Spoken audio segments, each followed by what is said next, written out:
Welcome to Rotten Damians. Today we are discussing Texas Chainsaw Massacre 2022. We will be covering the entire plot and all of the hidden Easter eggs. The movie is a direct sequel to the original 1974 film, creating a fifth timeline in the Texas Chainsaw universe. It's honestly a miracle that this movie was ever released, considering the bumpy road of production. Firstly, the original two directors, Ryan and Andy Toohill, split from the movie 1 week into filming. They must have realized that the movie they were working with was a steaming pile. David Blue Garcia then took over as director, but unfortunately, his filming was halted by the worldwide pandemic in 2020. The movie was then completed for theatrical release in 2021, but during the test screening, it bombed, forcing the crew to cut their losses and sell to Netflix instead of releasing to cinema. The movie finally aired on Netflix in February 2022. Texas Chainsaw Massacre 2022 is by no means a good movie, but if we can look past all of its shortcomings, it's kind of fun. Anyway,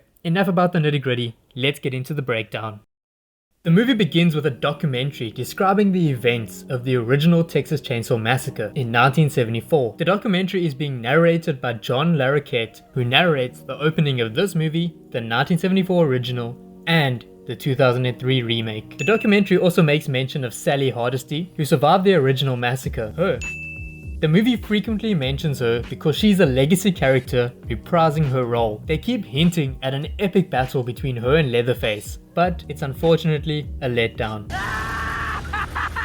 We then meet our main cast, who are at their last stop gas station. This is another recurring theme in all Chainsaw movies. The protagonists stop at a gas station, seemingly in the middle of nowhere, before reaching their bloody destination. Who has such a small dick they need to walk around in public with a fucking gun?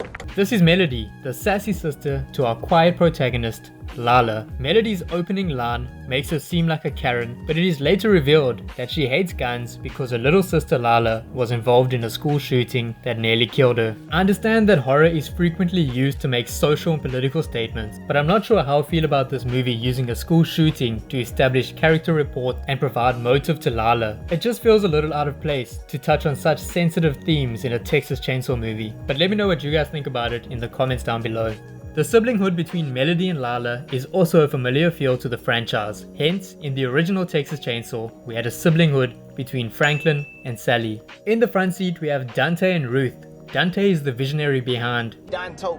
He and Melody bought a bunch of real estate in the deserted town of Harlow and are hoping to turn it into a young, vibrant haven. This is a chance for people to start fresh somewhere without the violence and the madness. Ironically, this place is about to become the exact opposite of that. Violent, mad, and filled with depreciating property. Dante and Melody are hosting an auction to sell off the properties they have bought. Ruth is Dante's partner, and she doesn't do much. On the way to Harlow, Richter, our small picket friend, comes speeding past the gang, which reminded me of the red truck in the original Texas Chainsaw that frequently speeds past our protagonists. The population sign on Harlow also reads 1974, which was the release date of the original film. The gang arrive in Harlow and director Garcia treats us with some wide camera angle shots, like this one. Or this is an awesome decision to show off Michael Perry and the production crew's work. They had to create this entire Texan town and the gas station from scratch, not to mention the interior of the orphanage and the cinema. I think they did an awesome job considering filming was completed in Bulgaria, yet it feels like we are actually in Texas. Dante takes a look around and he is so impressed with the production crew that he can't help but let out an Dante then sees an old American Confederate flag, which for those of you who don't know, in simple terms is linked to racism. He enters the orphanage to grab the flag, and in a dark corner we see Leatherface sitting and resting, waiting to get on with the slashing. The owner of the orphanage then approaches Dante and Melody to ask what they're doing here. They tell her that they own the orphanage and that she needs to leave. She then makes them some iced tea and they sit around a table, which creates another familiar theme. In all of the Chainsaw movies, there is a scene of a family dinner. Although the seats are empty and there is no food, this scene pays homage to the familiar family dinner trope. The gang get fed up and call the cops to have her evicted, but she is adamant that she owns the orphanage. The commotion causes the elderly lady to have a heart attack, so the police load her into the van to rush her to the hospital. With terrible timing, the bus then arrives with the investors for the auction. So Ruth, who I had completely forgotten about, agrees to go with the cops, Leatherface, and the elderly lady so that Dante and Melody can stay for the auction. On their way to the hospital, the old lady dies, and in a sad moment, Leatherface tries to turn up her oxygen to bring her back. He then turns his misplaced anger to one of the cops by snapping his wrist, exposing the bone, and then using that same bone to stab him in the neck. The cop accidentally fires his gun, shooting the driver, causing the van to crash into a tractor in a sunflower field. The sunflower field is also iconic in the Chainsaw series because Leatherface committed his original murders surrounded by a sunflower field. Ruth wakes up to Leatherface doing some arts and crafts. He is cutting the face off of his foster mother so that he can wear it.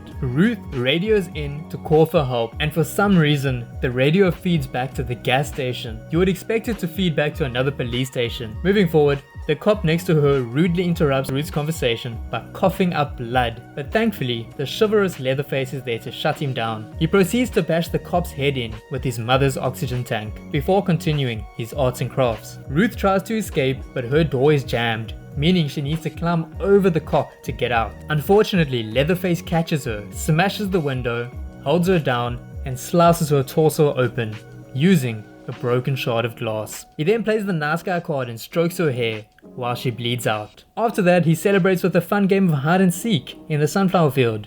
This scene is probably the most iconic in the movie because what the hell is he doing jumping up like that in the sunflower field? The cashier at the gas station then decides to call Sally Hardesty instead of the cops because apparently she's more equipped to deal with Leatherface than the actual police force. We switch to a clip of Sally slaughtering a pig. Bro, why is she slaughtering a pig? What is the intention behind that? Is it supposed to make her badass? Like, oh, look at me, I can make bacon. Anyway, she loads up her truck with a trusty shotgun, gets in and looks at an old Polaroid of the original 5 victims Leatherface had killed, who were her family and friends, and drives off, leaving her clothes on the wash line. You see, the movie is setting up for an epic boss fight between Sally and Leatherface. Sally was played by Marilyn Burns in the original film, however, she unfortunately passed away in 2014. So this older Sally is being played by Owen Ferreira. Rest in peace, Marilyn. Richter, who we met at the gas station, is the gang's contractor, meaning he's fixing the buildings they are selling. Up to this point, he had been painted as an asshole, but during Act 2, he's painted as a more caring and delicate guy. He and Lala have a discussion about the school shooting, where Lala tells him that everyone expects her to do something great with her life because she has survived. The main intention of this scene is to show some depth. He's more than just a small pecker. He cares. That sound coming from the grill is known as a flashbulb sound effect, and it has become an iconic sound in the franchise. I'm not sure why this movie used it to open a grill, but anyway, Richard takes all the car keys, preventing anyone from leaving. He says that they killed the old lady and he won't give the keys back until they can prove that they own the orphanage. Unfortunately, Dante cannot find the deed, so they are forced to hopefully not find the deed in the orphanage, because if they do, that means they wrongfully evicted the old lady. Melody finds the deed locked in a chest upstairs, and Dante finds Leatherface. This is probably my favorite kill in the entire movie. I love the aspect of the swinging door. Dante tries to make a run for it, but Leatherface grabs him and slices his face with a meat cleaver. He then lets Dante bleed out on the floor. This kill feels very Texas Chainsaw-like, with the kitchen being centered and the passageway in the shot. Melody sees Dante bleeding out and hides under the bed upstairs. While Melody is hiding, Leatherface grabs his infamous sledgehammer to knock down a wall that is hiding his yellow chainsaw. Fun fact, they filmed using the actual chainsaw from the original Texas Chainsaw movie. Dante wakes up with a whole Evil Dead jaw thing going on. He then goes outside to warn everyone about the crazed murderer, but he collapses and Richard catches him, holding his hand until he dies. Richard then gets a look in his eyes that says, "I'm vengeance," and goes to avenge him in the orphanage. He makes his way upstairs where Melody kicks the mirror, allowing him to see Leatherface hiding behind the door. But unfortunately, Richter is too slow and takes a sledgehammer to the knee. He then proceeds to push Leatherface into the window, who responds by impaling his neck with a shard of glass. Richter then collapses and tries to give Melody the keys before Leatherboy turns his head into mush. Okay, so they painted Richter as an asshole in the beginning of the movie, then they suddenly made him friendly as an excuse to steal the car keys and avenge Dante, only for him to die. Great writing. Melody grabs the keys and makes a run for it, but Leatherboy catches her with a sledgehammer to the chest. She crashes into the floorboards and they embark on a game of cat and mouse. Thankfully, Lila removes a metal board, freeing Melody just in time. but she's not fast enough to prevent Leatherface from slicing the sewerage pipe, which spills all over Melody. It's a bit of a one, but thankfully, there's rain to wash it off. They get the key to the bus driver and he begins driving, but not long after the tire has been slashed. The driver gets out to see what's going on, but unfortunately, only his head returns to the bus. Leatherface then enters the bus. Try anything and you're canceled, bro. Okay, so critics hated this scene because it modernized Texas Chainsaw Massacre, but I kind of enjoyed it. If you're going to continue a series that began in the 70s, you can only repeat the rustic old-timey setting so often before it becomes stale. We need to move with the times. Anyway, our unfriendly neighborhood killer embarks on a gory rampage where people are sliced and diced while Melody and Lala hide in the bathroom. I really hope those investors paid in advance. Lala climbs through a sunroof, and as Melody is about to exit, a chainsaw begins cutting down the door. This scene is very reminiscent to the scene in the original where Leatherface slices down his own door to get to Sally. Melody stabs the killer in the hand with a Texas Chainsaw Massacre corkscrew that Lala gave her at the gas station. This gives her enough time to escape. The girls try to run away when Sally arrives to save the day. She loads the girls in the back of the car, and I expected her to use her brain and get out of there, especially considering that she has fought Leatherface before. But nope, we have another stupid character who makes an inhuman decision that keeps our protagonist conveniently trapped in Harlow. She locks the girls in the car to use them as bait and goes to hunt some leather. I would have been willing to overlook the stupid decision that she made if there was an epic boss fight. But unfortunately, Leatherface doesn't even remember her or her friends. You don't remember me. And secondly, he kills her almost immediately by sawing right through her chest and tossing her to the trash. On the bright side, she tossed the girls the key before going dumpster diving. It's then Melody's turn to make a stupid decision. She tries to hit Leatherface instead of just ramming the car and getting out of there. He throws a chainsaw at the windshield, which causes her to crash the car into Richter's auto shop, resulting in a metal rod impaling her in the leg and keeping her trapped. Melody tells Lala to run. Okay, damn, we heard you the first time, girl. Lala can't leave her sister for dead, so she grabs Richter's gun and opens fire on Leatherface. Well, she tries to, but she forgot to turn the safety off. She did technically save Melody though, because Leatherface turns his attention to Lala and starts chasing her. Sally, not ready to give up and die because she forgot her washing on the line, shoots Leatherface, forcing him to run into the cinema. She then gives Lala a motivational speech, telling her to kill Leatherface because if she doesn't, he will forever chase her.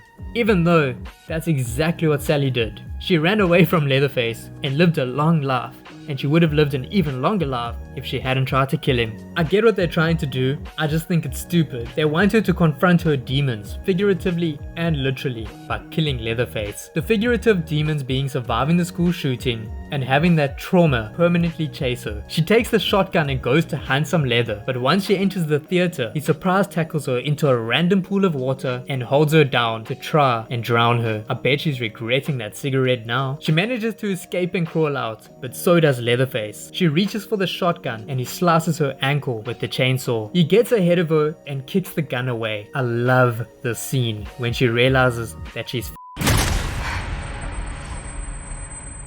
But all hope is not lost because Big Sister Melody has freed herself. She jumps onto his back, giving Lala enough time to grab the gun. She shoots him a couple of times and Melody lands the final blow by hitting him in the face with his very own chainsaw. He falls back into the water, bleeding out. The girls then get into their self-driving car, putting it on slow mode and opening the sunroof so that they can relax and bond over the trauma. But of course, Leatherface comes to ruin the day by grabbing Melody through the window and sawing her head off. All Lala can do is watch through the sunroof as the car slowly drives away. Our crazed killer then performs his epic chainsaw dance, paying homage to the original Chainsaw Massacre movie. In a post-credit scene, we see Leatherface arrive home in the cabin he grew up in and where the original movie was set.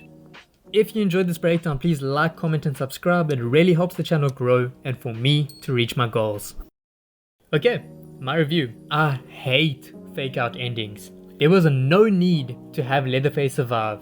I mean, he's literally been around since 1974. That means if we assume he was 20 in the original film, he was 70 in this movie. You telling me a 70-year-old man can kill like that? I don't buy it. I hate that the ending sets up another potential movie, because there hasn't been a good Texas Chainsaw Massacre movie since the original. Just let the series end. I give the movie 5 Rotten Damians out of 10. It's pretty bad considering the plot holes to keep the crew inside hollow, the horrible boss fight, and the fake out ending, but if you can look past that, it's a pretty fun slasher horror movie. I would still recommend it. Thank you for watching, and I'll see you next week.